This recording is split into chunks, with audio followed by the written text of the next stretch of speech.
Hola, hola y bienvenidos a Conciencia, el podcast de donde la ciencia sale del laboratorio y entra directo a tus oídos. Aquí platicamos con quienes hacen ciencia de verdad, investigadores, estudiantes y egresados del Centro de Investigación en Dinámica Celular de la UAM.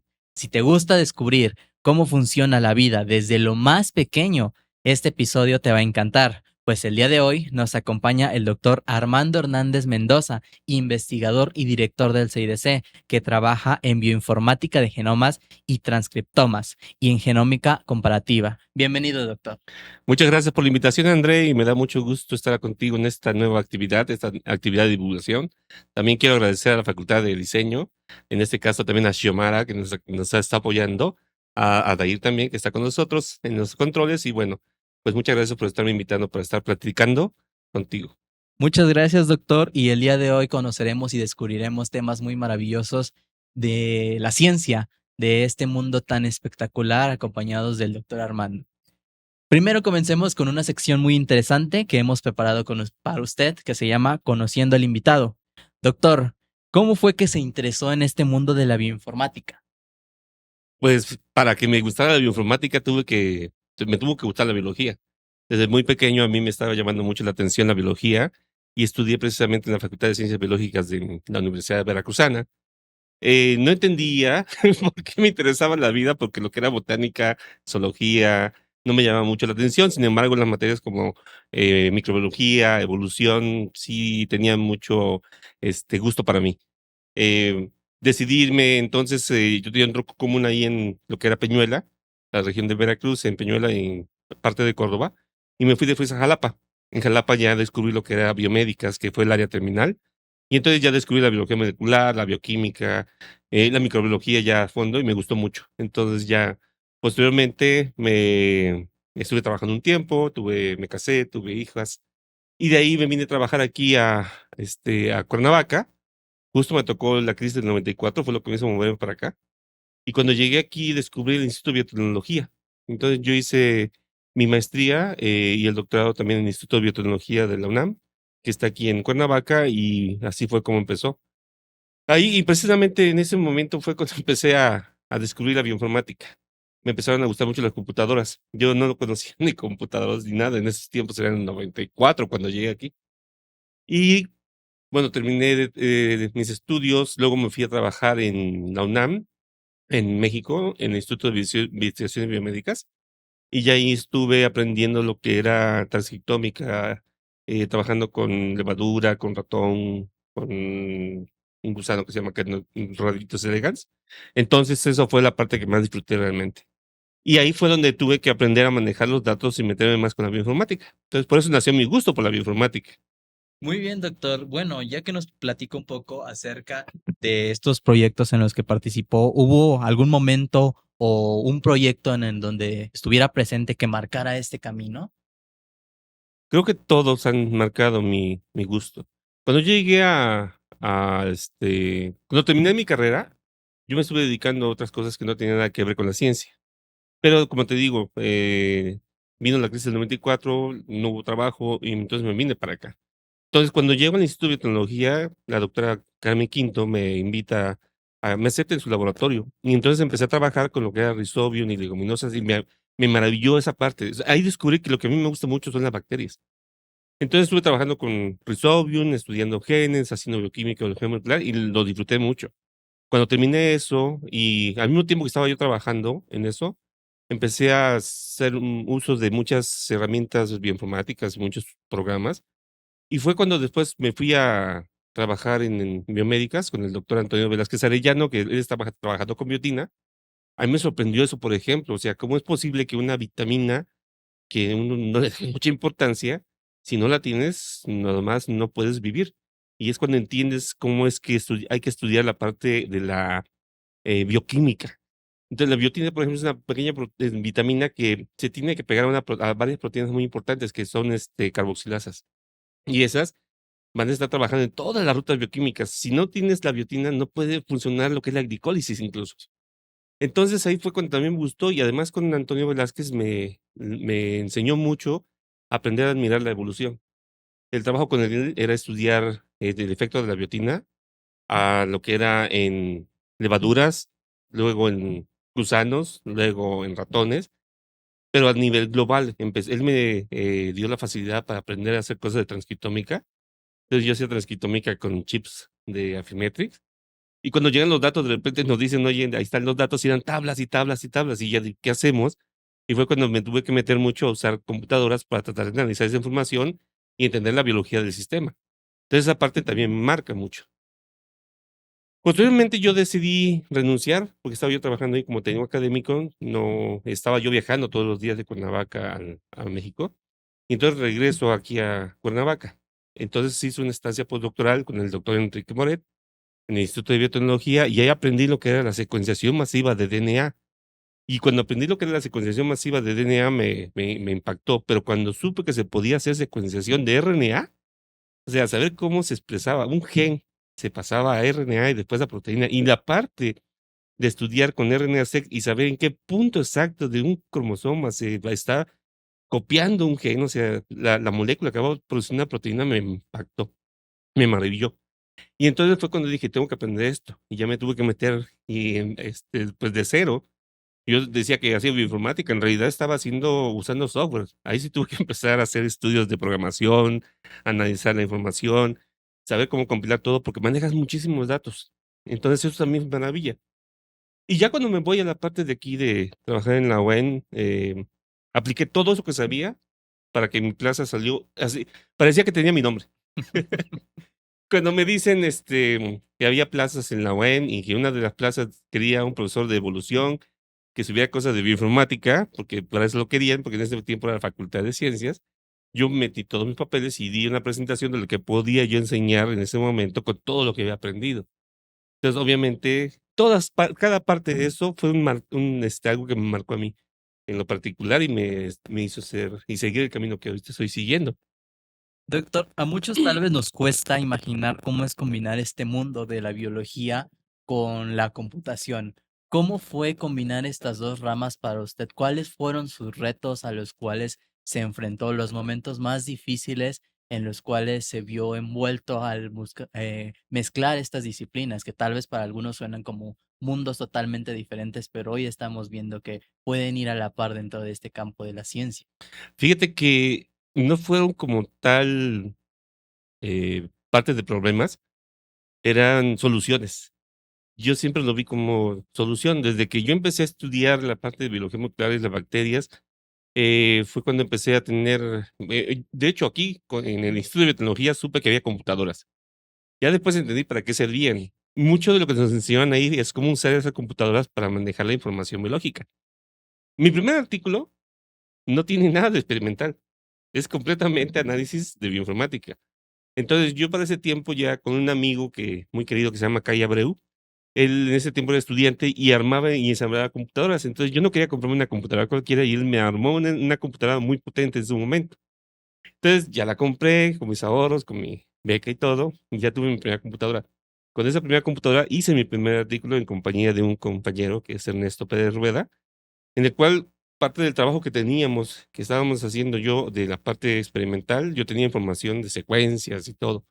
Entonces, usando esa información la empecé a compilar, y después usé cosas que había en la red en ese momento, estructuras de proteínas, cosas de filogenia, y salió mi primer artículo que no tenía como tal nada de experimental. Era nada más tomar lo que había y me lo aceptaron en publicación. Ya después, cuando termino mis estudios de posgrado, en el doctorado yo tenía que publicar un artículo y tenía mucha información, muchísima información, pero mucha información era básicamente que le llaman datos negativos. Y cuando hablamos de datos negativos no quieren que sean malos, sino que no daban lo que yo pensaba que era. Cuando tú generas un proyecto, tú tienes una hipótesis y todo lo que demostraba la hipótesis todos mis datos demostraban que mi hipótesis era errónea. Entonces había que entender por qué.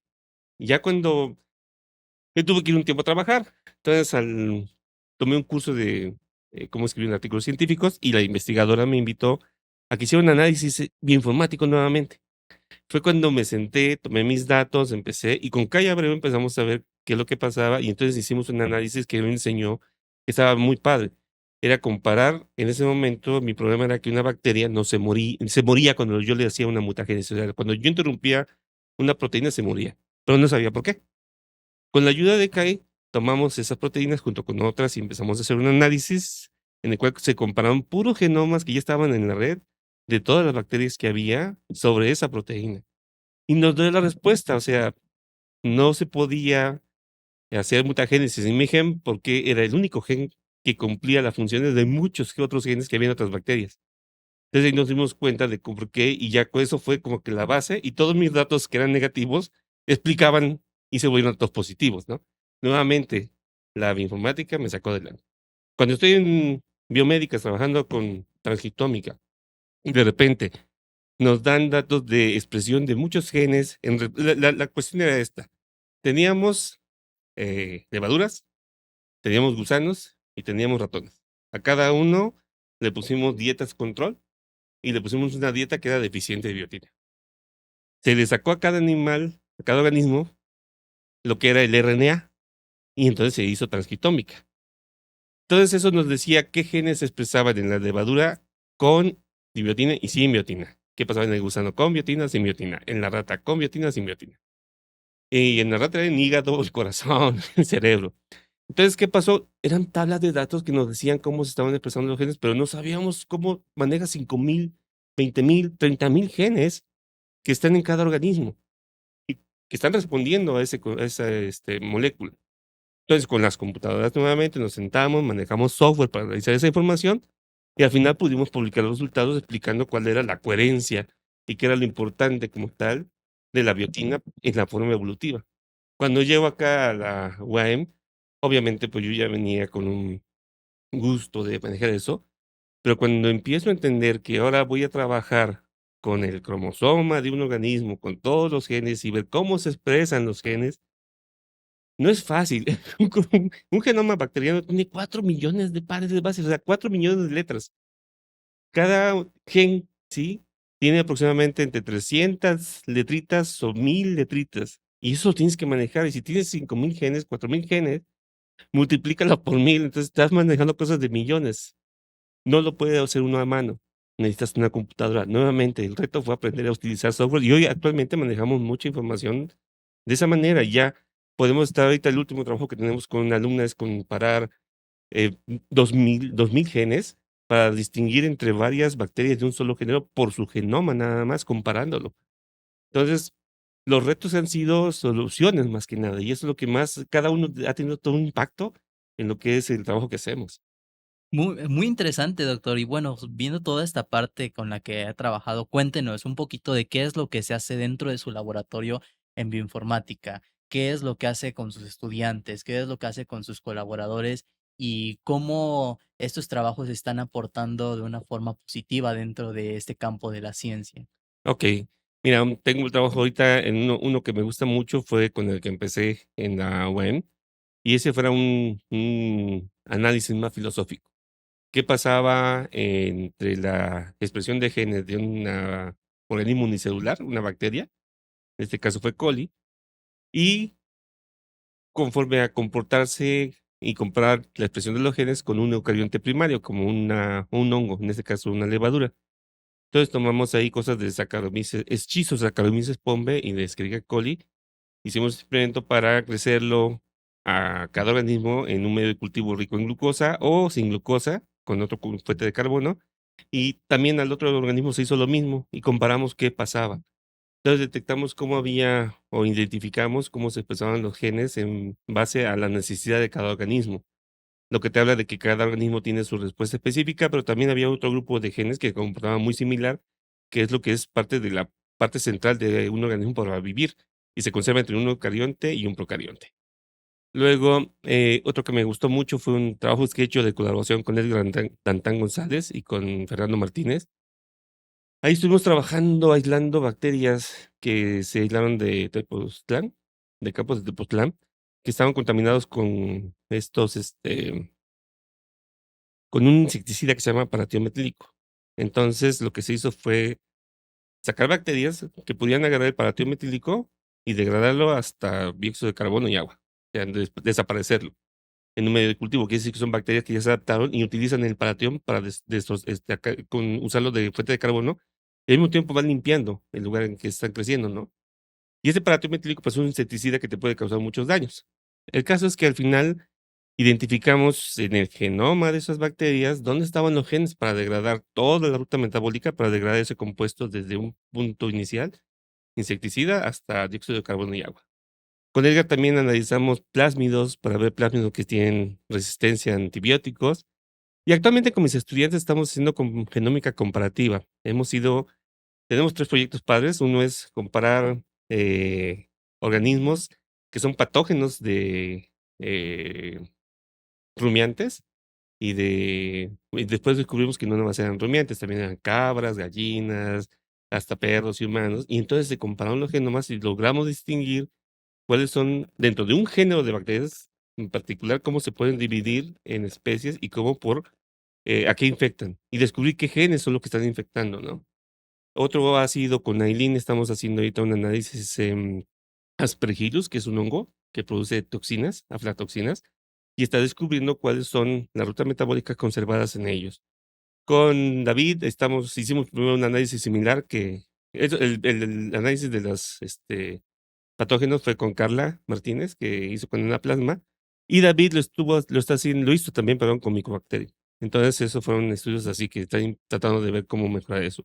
Y ahorita David está involucrado en un proyecto muy padre que nos invitó el INTA, un investigador que se llama Joseph, le mandamos un saludo, y ellos nos invitaron para ir a la Ribera Maya y de diferentes puntos de donde están las regiones cercanas al Tren Maya, por ejemplo, o donde hubo afectaciones por la selva, y donde hay, por ejemplo, lugares en los que puede haber contaminación por algunas otras actividades humanas, se está tomando agua de ahí, de los cenotes y de los ríos. Y entonces ahorita lo que queremos aplicar, ellos hacen un análisis muy bueno físico-químico del agua. Nosotros vamos a hacer la parte de metagenómica del agua para tratar de entonces ver qué es lo que está contaminando ahí a nivel bacteriano y comparar los impactos ambientales. Entonces creo que esta parte de la bioinformática aplicada a la genómica y aplicada también a problemas eh, que existen en la sociedad es algo que a mí me apasiona mucho. Suena muy interesante, doctor, y justo qué bueno que menciona todos estos puntos porque me encantaría llevar a cabo con usted una actividad en nuestra sección número 2 que se llama Entre genomas, datos y descubrimientos. Yo le daré algunas palabras y usted me va a decir qué es lo que significan para usted, cuál es el significado a lo largo de, bueno, y lo que ya nos ha contado un poquito, que ha trabajado y ha mencionado cada una de estas palabras.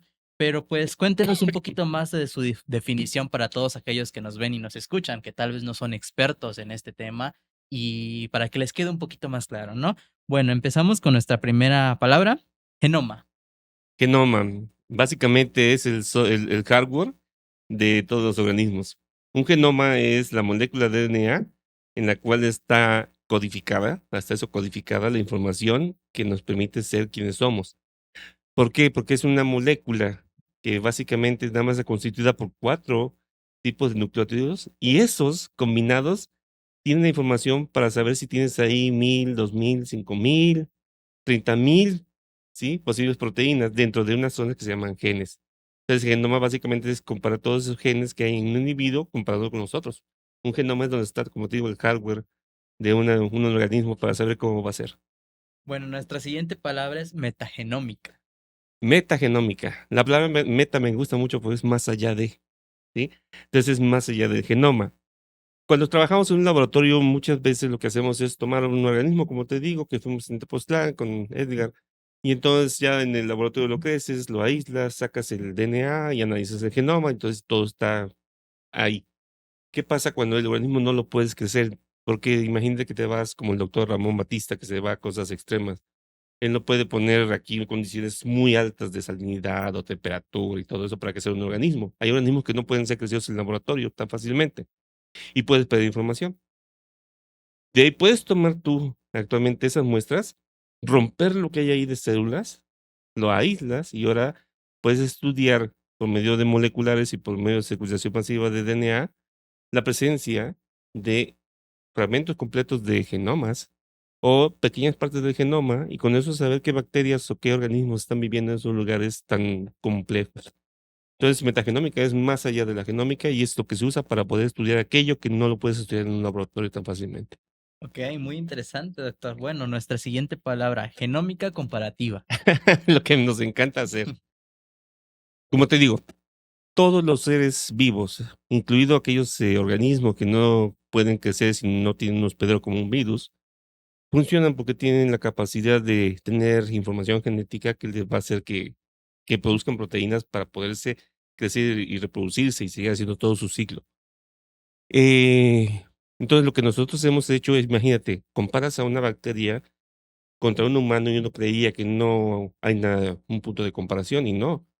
Tanto un humano, una célula humana como una célula bacteriana va a tener lípidos para hacer membranas, va a tener proteínas para llevar a cabo funciones, va a tener RNA, que es la copia del DNA, y va a tener su DNA. Y dentro del DNA tú vas a encontrar cuáles son las proteínas que desde el origen de la vida, ¿sí? Desde las bacterias iniciales que existieron, se han mantenido para que los organismos vivan. Siempre vamos a tener un conjunto mínimo de proteínas para poder vivir, ya seas un humano, un animal, un vegetal, un hongo o una bacteria. Necesitas algo para que estar manejando, porque la vida básicamente es cómo muevo yo un compuesto para crecerme y al mismo tiempo desecho eso. Y lo más padre es saber cuál es el conjunto mínimo. Entonces, siempre vamos a tener un conjunto mínimo que tiene que estar conservado. Esos genes que generalmente están conservados desde una bacteria hasta un humano se llaman ortólogos, porque es la misma función. Entonces, imagínate saber o entender cómo ha ido eso evolucionando y qué caminos han ido tomando desde que apareció la vida. Cuando tú analizas la vida desde una perspectiva evolutiva, como lo puso Darwin, no hay manera de que no te asombres, de entender que efectivamente todas las especies actuales estamos al final unidos por algún punto inicial y la genómica comparativa lo está demostrando. Dentro de este punto, doctor, de la evolución que menciona, ¿podemos incluir a los árboles genealógicos? ¿Qué nos puede decir al respecto sobre este tema? Fíjate que es muy interesante la pregunta porque justamente cuando Darwin hizo su primer árbol genealógico, y de hecho, si analizan el libro de Darwin sobre el origen de las especies, solamente hay una figura. Y la única figura que hay es un árbol que es filogenético, que es algo similar a la genealogía. Un árbol genealógico te dice cuál es tu familia. El árbol filogenético es una genealogía de la vida de los animales actualmente. Y Darwin desde un principio tuvo esa idea. Si analiza cualquier organismo, ¿sí? Actual y lo empieza a comparar, va a encontrar, yéndose detrás, quién fue el abuelo, el tatarabuelo, el tatarabuelo de eso. Y si se va así como todo, él llegó a la conclusión, efectivamente, de que si nos vamos hacia atrás, vamos a encontrar un punto único, donde encontraremos a un ancestro común para toda la vida, el cual le llaman Luca, ¿sí? El Last Universal Common Ancestor o Ancestro Común Universal. La El estudio de la genómica y de esos genes que te digo que son ortólogos, que hacen la misma función, nos han permitido ver que efectivamente hay moléculas que están producidas desde los inicios de la vida. Y eso es un punto muy fuerte para decir que Darwin tenía razón. Entonces, la genómica nos está ayudando precisamente a entender ese tipo de cuestiones a nivel molecular. Doctor, dentro de este punto de la bioinformática, ¿están incluidos los árboles filogenéticos? ¿Qué nos puede contar un poco al respecto de esto, ya que los menciona? Los árboles filogenéticos se pueden hacer de varias maneras. La idea es ir tomando caracteres y en base a los caracteres tú vas poniendo puntos en los cuales este carácter me agrupa un organismo. Imagínate que tenemos una planta, un animal, un hongo, no sé, una bacteria, ¿sí? Y entonces yo puedo decir, ¿qué es lo común en ellos? Pues todos son organismos vivos, ¿vale?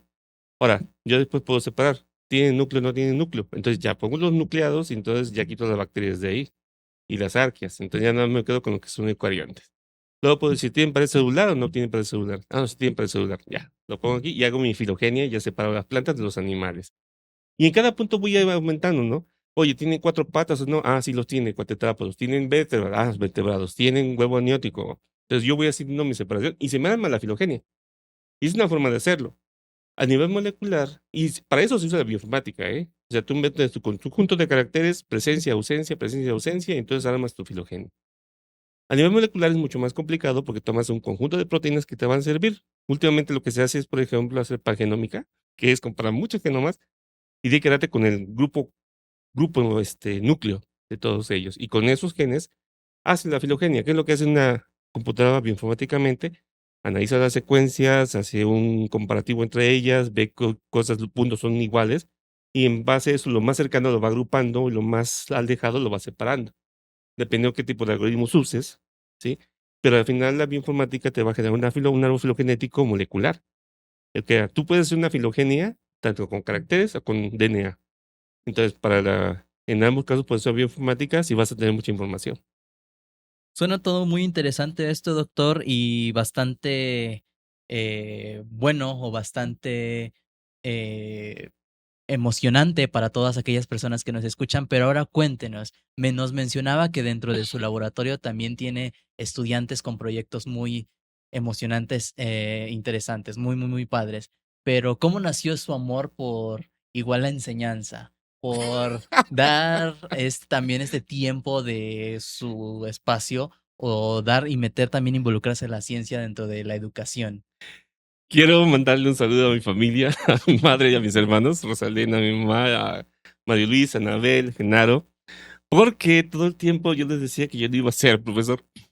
No me gustaba dar clases y ellos son profesores. Mi mamá fue profesora. Entonces, fíjate que es muy curioso porque cuando yo empecé a hacer mis estudios de biología molecular, de maestría, de doctorado, una cosa que tú tienes que aprender es cómo transmitir la información que estás generando. Qué padre que tú sepas más de ese tipo de cosas y qué emocionante que vayas resolviendo tus problemas y hayas generado tu tesis, tu artículo científico. Pero la cuestión es eso, ¿para qué sirve y cómo lo explicas? Y ahí fue lo que más me dio risa fue cuando hice mi examen de maestría, mis hermanos me dijeron: "No te entendimos nada, solamente entendimos que había bacterias, plantas y unas cosas que se llaman nódulos, que son tumores en las plantas, ¿son malos o buenos?". Obviamente, pues, eso, es curioso, pero poco a poco te vas entrenando. Cuando llego aquí a la UAM, precisamente me dicen: "Va usted, a trabajar como profesor investigador de tiempo completo". Ese es mi contratación. Por lo tanto, tengo que aprender a dar clases. Y una cosa que tuve que aprender precisamente es, ¿cómo puedo transmitirle esto a los estudiantes? Lo que siempre he tenido una bendición es que he tomado las materias que a mí me apasionan. Si a mí me dijeron: "Necesitamos a alguien que aprenda sepa dar bioinformática", a mí me gustaba manejar la computadora. O sea, muy fácil para mí enseñarle a los chicos: "¿Sabes qué? Este es el programa, aquí está el manual, vamos a hacer esto", y darle ejemplos y que ellos aprendieran a usar los programas. Luego me dicen: "Tiene que dar evolución". Al principio me costaba mucho, pero conforme empecé a leer mucho más, me tuve que echar el origen de las especies, sobre el origen del hombre, la descendencia del hombre, este, y empiezo a estudiar más el libro de Evolución de Futuyma o Evolutionary Analysis, te empiezas a maravillar de cómo la concepción como tal de, una visión evolutiva, pues soy biólogo, ayuda mucho a comprender las cosas en los organismos. Entonces, la bioinformática, si tú no conoces de evolución y no conoces de biología, te cuesta mucho trabajo. Cuando lo sabes, cualquier detalle que encuentras te apasiona. Y eso lo aprendes a transmitir más fácilmente porque te gusta. Lo sabes explicar porque te gusta. Entonces, básicamente, doy clases porque me gustan los temas que estoy dando. Si no me gustaran, se me dificultaría mucho. Doctor, por último, ¿qué consejo le daría a los jóvenes que quieren dedicarse a la ciencia, especialmente a esta parte de la bioinformática y para todos aquellos que quieran seguir con sus proyectos o publicaciones? Mira, yo creo que cualquier actividad que hagas en la vida tiene que nacer de una pasión. Para mí la pasión fue entender que a mí gustaba, me apasionaba lo que era la biología molecular de bioquímica. Pero por otro lado, yo tengo 4 hijos. A ninguno de ellos les dije yo que estudien biología, ¿sí? O que estudien lo que yo quería. Una lo hizo y es ingeniera en tecnología y actualmente trabaja en Novartis, pero mi hija mayor trabaja de profesora en educación primaria. Mi hijo, de mi segundo matrimonio, Armando, está estudiando lo que es la, materia de comunicación, y el más chico está estudiando para chef. Entonces, le dije: "Sigan su pasión". Entonces, el quien quiere entrar aquí es porque le apasiona realmente la biología. Cuando tú encuentras una pasión en la vida y logras estar, haciendo colaboraciones con eso y trabajando con eso, el dinero que te van a dar no es por trabajo, es porque todavía te están pagando porque te diviertas. Y una cosa que yo aprendí precisamente es eso, o sea, yo me he estado divirtiendo desde que empecé a hacer investigación y desde que empecé a trabajar en la UAM ya como profesor, porque me apasiona todo lo que hago. Cuando las cosas, empiezan a ponerse difíciles, hay momentos en que la vida es muy difícil para cualquiera, yo me refugio en mi trabajo. Sí, mi trabajo me da esa parte de que yo me apasiono con eso y resolver problemas cuando encuentro el eureka, ya lo encontré, es una sensación que no la puedo describir. Entonces, si vas a dedicarte a esto, o a cualquier cosa que te dediques, busca primero qué te apasiona. Y la pasión es lo más importante. Es aquello que te apasiona y que te hace sentirte bien Y si eso lo logras hacer tu forma de vida y de mantenerte con eso, ya lo hiciste en la vida. Va a haber muchos momentos en los que vas a tener problemas. Va a haber, en la ciencia sobre todo, te dije, mi tesis tardó mucho tiempo porque tenía puro dato que parecía negativo. No, mi hipótesis estaba incorrecta, ¿sí? Y cuando ya descubrí qué pasaba, la hipótesis la volvimos a reformular y todo se fortaleció. Mi artículo fue aceptado en 4 días. Entonces, ese tipo de cosas lo que hay que hacer es que precisamente la pasión que te da te permita soportar los momentos difíciles, porque van a haber muchos momentos difíciles en cualquier carrera. En la ciencia, sobre todo más, ¿sí? Hay veces que no te salen, no te crece la bacteria, no te sale el PCR, no te sale algo. Y la cuestión es que tú te alejes un ratito y digas, a ver, esto me gusta o no, y vas a ver que si te gusta, regresas otra vez al laboratorio con mucha pasión y lo vas a disfrutar. Entonces, yo creo que es lo más importante. Toma la decisión de trabajar en la.